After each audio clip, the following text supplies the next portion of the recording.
سرش را میاندازد پایین.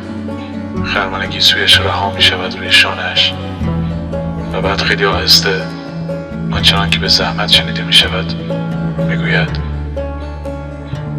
دوستتون دارم. دست میگذارم زیر چانه‌اش.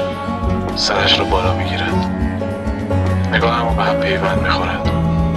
هر دو لبخند میزنیم و نمیدانیم که چه میشود. ناگهان داغی لبانش را روی لبهایم احساس میکنم. بعد ازش فاصله میگیرم.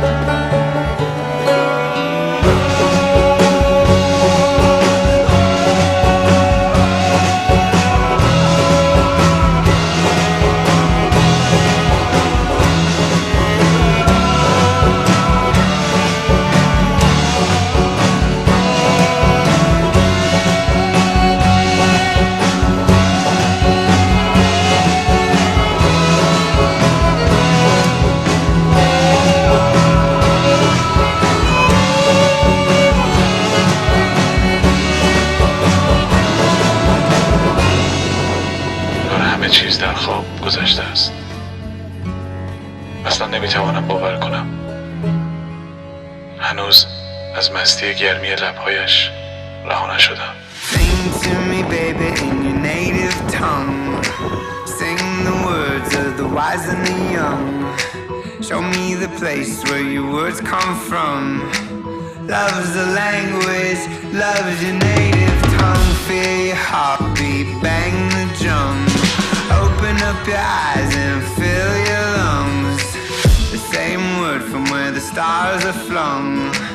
Love's the language, love's your native tongue. My heart is beating on my head. In oblivion, my soul. Such a long way from my lips, my arms, my native tongue.